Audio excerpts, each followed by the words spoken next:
A cooperação jurídica internacional é um meio que os Estados nacionais utilizam entre si para que um Estado solicite a outro a realização de determinadas medidas administrativas ou judiciais em seu território, como, por exemplo, citações, intimações, notificações, motivos de testemunha, busca e apreensão de bens, etc. Essa cooperação jurídica internacional existe para que, além de que um Estado possa realizar determinadas medidas além de seu território, para que seja reforçada a política de boa vizinhança entre os Estados e também para que exista a expectativa de auxílio mútuo no futuro em situações análogas. Essa cooperação acontece por meio de acordos, tratados e até mesmo pela mera expectativa de reciprocidade no futuro. A autoridade responsável em cada Estado por supervisionar esses acordos, esses tratados, para ver se há fundamento nos pedidos, para ver se todos os requisitos legais de cada Estado estão cumpridos, é a autoridade central, que pode variar de Estado para Estado. No caso do Brasil, essa autoridade central é o Ministério da Justiça, por meio do Departamento de Recuperação de Ativos e Cooperação Jurídica Internacional, que está dentro da Secretaria Nacional de Justiça. Quando se trata da cooperação ativa, como solicitar essa cooperação jurídica internacional? A autoridade requerente deverá formular um pedido e encaminhá-lo à autoridade central, que, por sua vez, o transmitirá para sua contraparte no exterior. As informações que devem estar contidas no pedido, elas vão variar de acordo com as leis e os costumes do Estado requerido, o tratado que o fundamenta e a medida solicitada. Em geral, devem ser fornecidos um breve resumo da ação em que se baseia o pedido, inclusive com informações que identifiquem o juízo perante o qual corre o procedimento, a descrição completa da medida de cooperação solicitada, a indicação de que a parte interessada é beneficiária da justiça gratuita, juntamente com a comprovação da decisão que lhe concede o benefício ou do responsável pelo eventual pagamento de custas processuais no Estado requerido e residente naquele outro país, salvo se tratado de dispensar tal requisito, e procedimentos especiais a serem observados pela autoridade requerida. Algumas informações úteis por diligência é que quando houver a citação, notificação ou intimação, os requisitos necessários é que a pessoa deve estar devidamente qualificada, inclusive com o seu nome completo, com o nome de seus pais, se houver, o documento de identidade e o endereço completo para que haja a localização dessa pessoa. Para a oitiva de testemunhas, réus e vítimas, também deve haver a qualificação completa dessa pessoa, com o nome completo, o nome dos pais, se houver, documento de identificação, endereço completo e quesitos para a inquirição, que são as perguntas a serem realizadas. Quanto aos outros meios de prova, devem estar indicados de forma clara e precisa as provas requeridas e as diligências solicitadas. Quanto ao beneficiário da justiça gratuita, deve haver a qualificação completa do solicitante, inclusive o nome completo e documento de identidade, a indicação dos rendimentos médios do solicitante e da sua família, do seu grupo familiar, e a indicação da ação judicial na qual o solicitante será autor ou réu. Quanto às medidas de urgência, como sequestro, busca e apreensão de bens, documentos ou valores, é necessário haver a cópia da decisão judicial que decreta a medida de urgência, informações detalhadas sobre os bens, documentos ou valores, a localização dos bens, dos documentos ou valores e a explicação sobre a necessidade dessa medida de urgência. Algumas informações úteis por países como Argentina, Paraguai e Chile é que os pedidos de cooperação jurídica internacional encaminhados a esses países são disciplinados pelo Acordo de Cooperação e Assistência Jurisdicional em Matéria Civil, Comercial, Trabalhista e Administrativa entre os Estados partes do Mercosul, a República da Bolívia e a República do Chile, promulgado pelo Decreto 6.891, de 2 de julho de 2009. Para a instrução do pedido, devem ser observados o artigo 6º e 10 do acordo, que constam os requisitos para a preparação da carta rogatória e tradução dessa carta rogatória, bem como os documentos que a acompanham. o cumprimento da carta rogatória não acarreterá em custas, exceto quando houver a necessidade de perícia. Nesses casos, deve constar registrado os dados da pessoa no estado requerido que irá realizar o pagamento das despesas, de acordo com o artigo de número 15. O acordo ainda traz previsão para o reconhecimento e execução de sentenças e laudos arbitrais. O artigo de número 20 enumera os requisitos necessários para a instrução do pedido. Dando continuidade à cooperação jurídica internacional, por ser entendida como um modo formal de solicitar a outro país alguma medida judicial, alguma medida investigativa ou administrativa necessária para um caso concreto em andamento, a efetividade da justiça dentro de um cenário de intensificações das relações entre as nações e seus povos, seja em âmbito comercial ou migratório, ou até mesmo informacional, demanda cada vez mais de um Estado proativo e colaborativo, como dito também pela companheira anterior. O Ministério da Justiça e da Segurança Pública, através de melhores informações e da melhor elaboração dos pedidos de cooperação jurídica, tanto ativa quanto passiva, através do DRCI, que é o Departamento de Recuperação de Ativos e Cooperação Jurídica Internacional, órgão esse que é subordinado à Secretaria Nacional de Justiça, a Senajus, junto ao Ministério de Justiça, tem como de suas principais atribuições orientar as autoridades nacionais na elaboração dos pedidos de cooperação jurídica internacional. A autoridade requerente pode ainda antecipar, por exemplo, por e-mail, a minuta do pedido, a fim de que seja realizada uma análise prévia quanto ao atendimento aos requisitos formais, e sendo esse o caso que seja realizado alguns ajustes. A cooperação jurídica internacional, ela pode ser entendida como modo formal de solicitar outro país alguma medida judicial, investigativa ou administrativa que seja necessária para um caso concreto em andamento.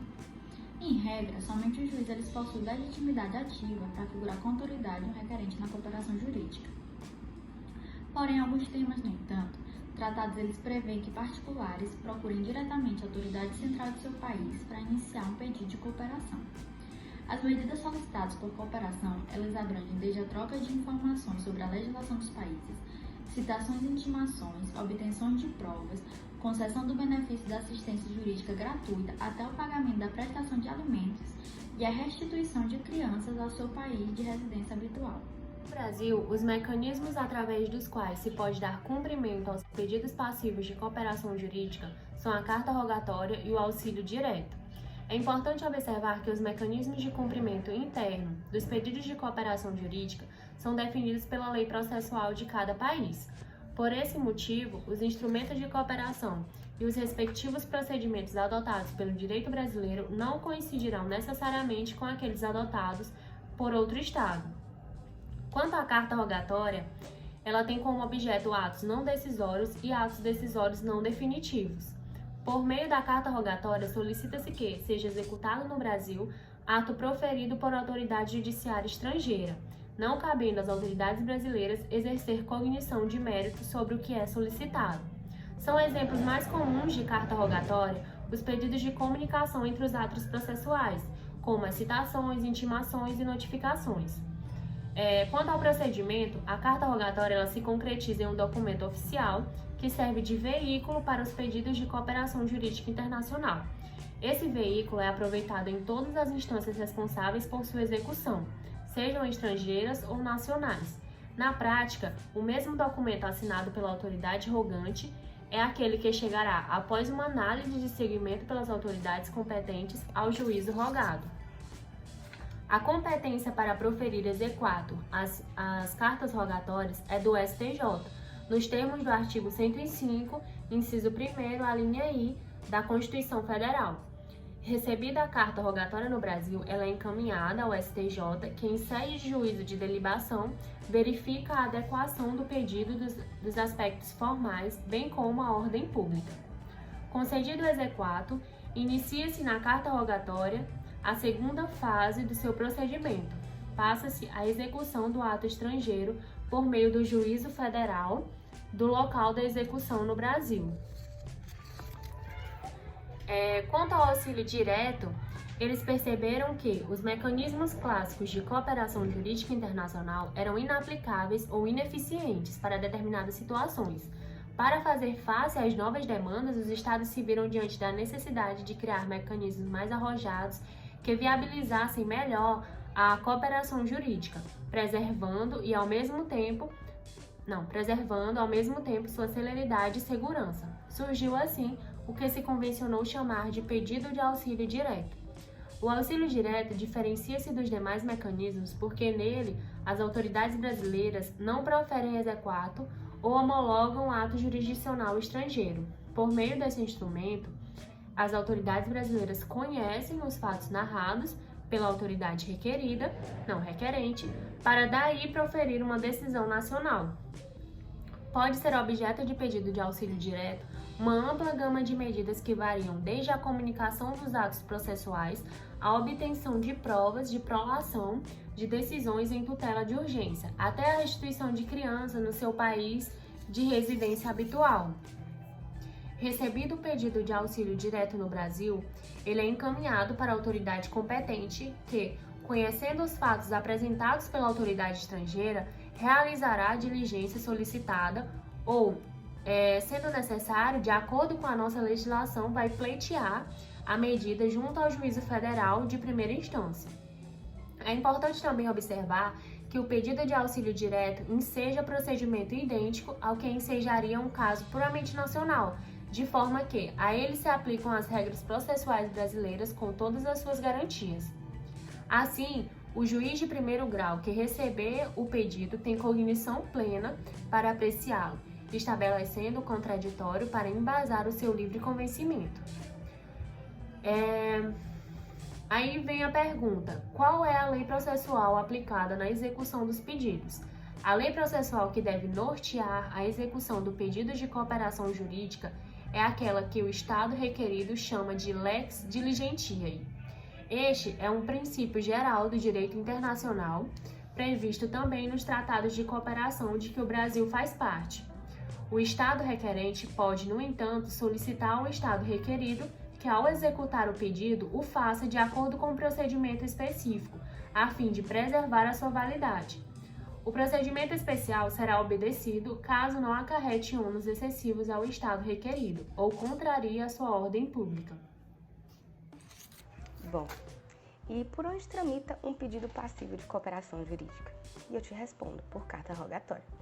O Código de Processo Civil Brasileiro, no artigo 210, ele determina que a ausência do tratado que dispunha sobre modo diverso, as cartas rogatórias elas devem tramitar por via diplomática. Esse dispositivo, ele desenha, portanto, duas possibilidades para o procedimento da cooperação jurídica internacional, passiva de cartas rogatórias do Brasil, a cooperação baseada em tratado e a cooperação baseada por via diplomática. Então vamos lá. A carta rogatória baseada em tratado, ela versa sobre os tratados mais recentes. Os tratados mais recentes sobre cooperação jurídica internacional, eles são celebrados pelo Brasil e eles facilitam a comunicação entre as autoridades centrais.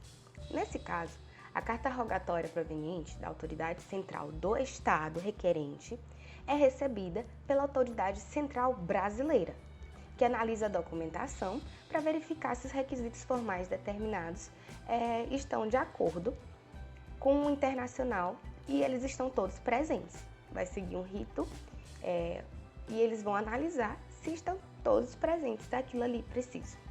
Em caso que não esteja presente, em caso negativo, a autoridade central brasileira ela encaminha a informação sobre a inadequação da carta para a autoridade central do Estado requerente, para que complemente ou retifique o pedido. Simples. Em caso positivo, a carta rogatória ela é encaminhada para o STJ, para a Comissão de Execor, e em caso o STJ ele analise se há ofensa à soberania, à ordem pública nacional ou aos bons costumes. Esse é o papel do STJ, analisar se há ofensa à soberania, à ordem pública nacional e os bons costumes. Não sendo concedido, nós vamos para a autoridade central brasileira, ela informará de novo ao Estado requerente os termos de decisão do STJ e ela vai retornar e passar por aqueles prazos de retificação. Sendo concedido, o Superior Tribunal de Justiça, o STJ, ele vai encaminhar a carta rogatória para o juiz competente. O juiz competente é o juiz federal da primeira instância, competente à execução de acordo com o critério de competência territorial. Vai seguir de acordo com o pedido. Após a realização de todas as diligências, o juízo federal ele devolve o pedido ao STJ, que finaliza os procedimentos internos, encaminha a carta rogatória à Autoridade Central Brasileira, que vai voltar novamente para a Autoridade Central Brasileira, que recebida a informação referente ao cumprimento da carta rogatória, a Autoridade Central Brasileira ela vai encaminhar a documentação para a Autoridade Central do Estado requerente. Bom, as cartas rogatórias tramitadas pela Autoridade Central, elas são isentas de custos administrativos e judiciais ordinários, caso esteja previsto os mesmos tratamentos dos pedidos de cooperação brasileiros em sede de tratado ou com base em reciprocidade. E agora nós vamos falar sobre o segundo tipo de carta rogatória, que é tramitada por via diplomática. Quando não se existe um tratado que preveja a comunicação direta entre as autoridades centrais, no caso a brasileira, e o Estado requerente, a carta rogatória ela é concedida pelo Ministério de Relações Exteriores, que encaminha para a autoridade central uma posterior transmissão ao STJ.